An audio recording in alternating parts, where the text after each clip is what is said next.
companies okuva mu ggwanga erya France lisazeewo ligenda kubanga lisiga ssente zaalyo, ligenda kubanga li-investinga nga lisiga biliyoni 4 eza dola mu ggwanga Uganda. Gwe mukwano gwange ali eyeekumira ku Yugi Updates TV. Kutegeeza nti okola kyamaanyi nnyo okwekumira ku mayengo gano. Gwe mukwano gwange ali eyo, nkwebazaako nnyo ebyo gyonna emirimu egy'otuusaako engalo.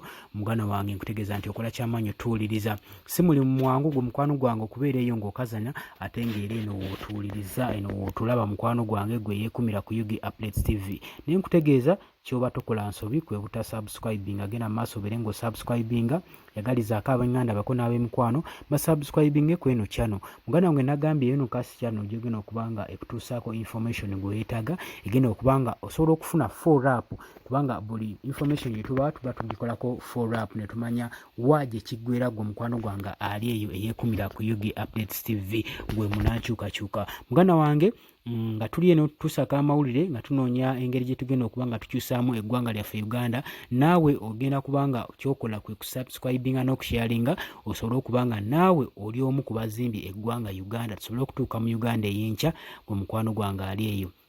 Muganda wange nagambye nti nno we tuba tutaddeko information ng'eno ogendako mu comment section n'okomentingayo n'oteekayo eddoboozi lyo. Eddoboozi eryo lijjasobola okutuuka wala nnyo kwoyo gwe kikwatako, naye ate terijjasobola kutuuka wonooba tosubscribinze, wonooba toyagalizza mikwano gyo gisubscribinga ekyana esobole okuba nga erinkinga wala gwe mukwano gwange. Kyekirungi ekiri mu kusubscribinga, so tetuba mu bintu byakwejalabya abasinga mu kigayaalira, naye nga kyankizo nnyo eddoboozi lyaffe liba ligenda wala, liba lituuka kwoyo yennyini gwe kikwatako gwe mukwano gwange yeekumire ku Yugi Updates TV. Muganda wange saagala kulisaayo nga wenkugambye companies ez'enjawulo eziva mu ggwanga erya France zeegasewamu zigenda kubanga zikola investment, zigenda kubanga zisiga ensigo mu ggwanga lino erya Uganda biliyoni 4 eza US dollar gwe mukwano gwange ali eyo ampuliriza eyeekumira ku Yugi Updates TV. Jjukira mawanga mangi gabadde gajje gasiga ensigo zaago gakola investments mu ggwanga lino erya Uganda, agasinga emisolo ne gigalemesa ne gaba nga gaabulira eggwanga ne embasi zaago ne gaddayo mu ggwanga lyabwe. Kati okugeza jjojjo ly'abalamu nakulaga eggwanga erya Norway lyalangirira nga oluvannyuma lw'omwezi guno, nkomekero y'omwezi guno, ligenda okuba nga lyabulira eggwanga Uganda. Tebaawa nsonga naye ne bagamba newankubadde ekyo kiriwo ekityo, tugenda kubanga enkolagana yaffe ne Uganda egenda sigala nga egenda mu maaso gwe muganda wange ali eyo ampuliriza eyeekumira ku Yugi Updates TV. Ne twebuunyaganya waaki amawanga gabeera nga gajjayo ebitebe byago mu ggwanga erya Uganda agasinga obungi gwe mukwano gwange eyeekumira ku Yugi Updates TV. Teekawo endowoozayo wali eri ku comment section tusobole okuba nga tugiyisaayisaamu nga tuwayaamu lwaki amawanga gaba gajjayo ebitebe byago mu ggwanga erya Uganda gwe mukwano gwange. Yo waayi olowooza France ne kampuni zaayo zigenda okuba nga zisiga ensigo biliyoni 4 mu ggwanga erya Uganda. Munnayuganda agenda kuba aganyulwamu atya?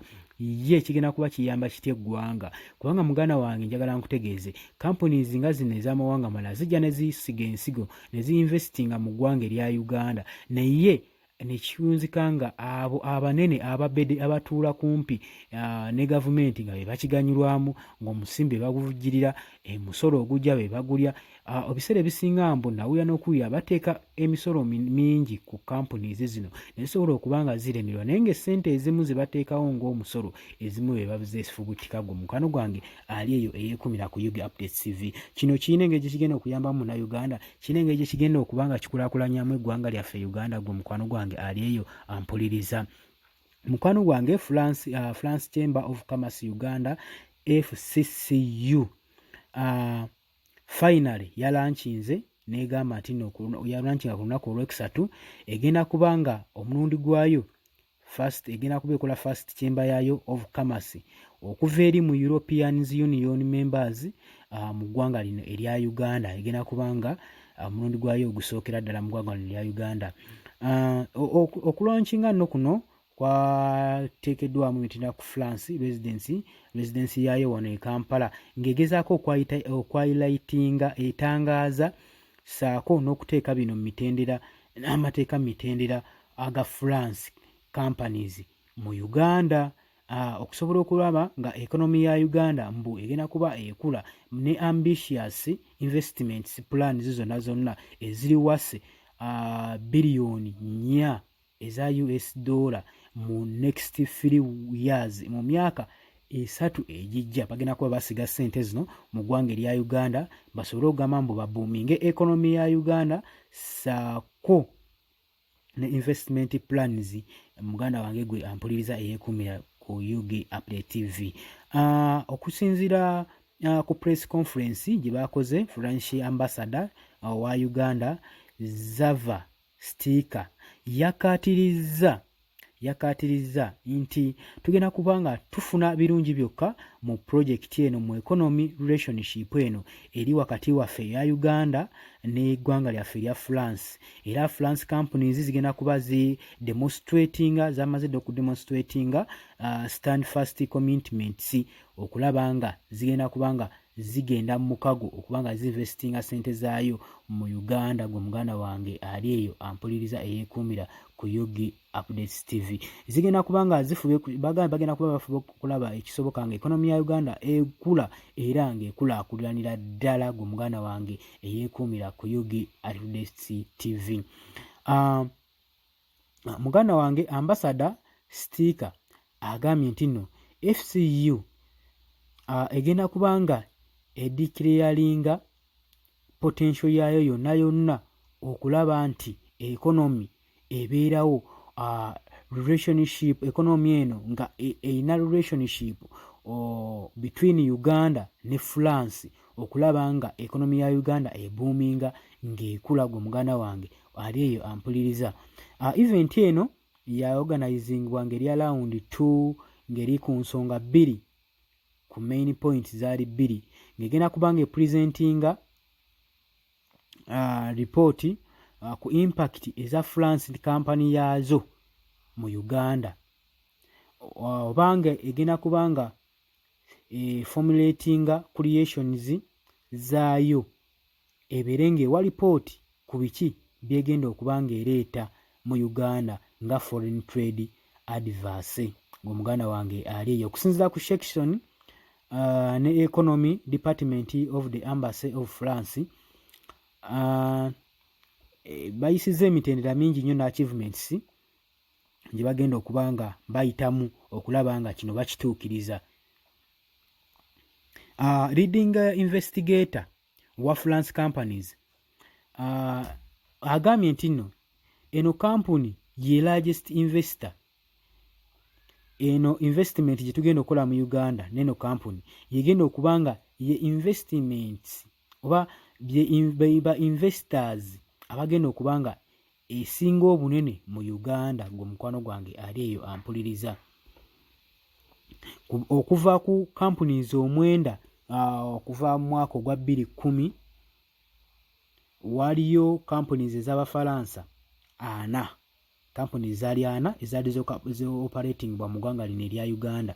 Mu 2023 companies zino za generatingibwa ne zitundibwa ku US dollar zatunda investments zino kusinzira ku faamu z'Abafaransa zadabolingibwa okuva mu 2002 ne mu 2003 ne zituuka ku bitundu ne zitunda dola 1.6 biliyoni. Gwe mukwano gwange ampuliriza ezaali zibabirwamu 50% of the Ugandan foreign direct investment. Gwe mugwana wange ampuliriza.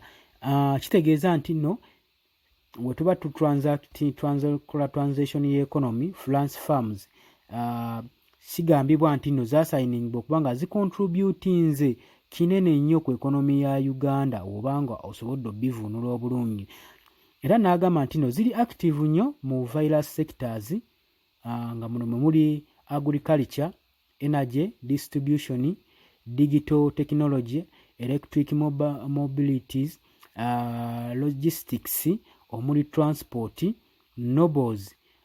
We batwe bagambye gwe muganda wange mukulu ono ambassador Stika. France companies bagamba nti no zowninga 20% mu Uganda. Mulimu solar powers capacity zino nga agambye nti no France owninga 20% providing a green electricity to over 12,000 amaka oba amaka 12,000 galiwo ku masannyalaze g'abasajja bano.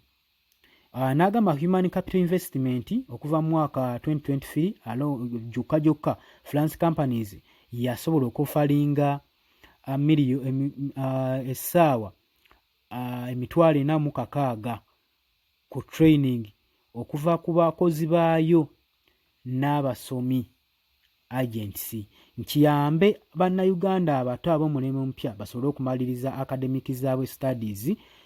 Gwe muganda wange yampuliriza n'okufuna skills. Ambassador Sticker era ayongera n'atangaazamu naga board eno eteekeddwawo okubanga egenda kukola investments mu Uganda, promoting economy relationship, esobole okubanga epovinga ekkubo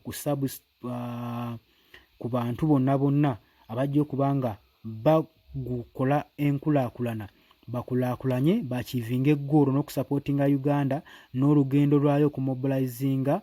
Gwe muganda wange ali eyo ampuliriza mu society zonna gwe yeekumira ku UG Update TV. Nkutegeeza teweerabira ku subscribinga, genda maaso n'okubanga osubscribinga, naye kye twebuuza gulowooza kinaatugasa ku mulundi guno, kampuni zino tunaaziganyulwamu oba bali b'enguzi be bajja oziganyulwamu? Mukwano gwange yeekumira ku UG Updates TV.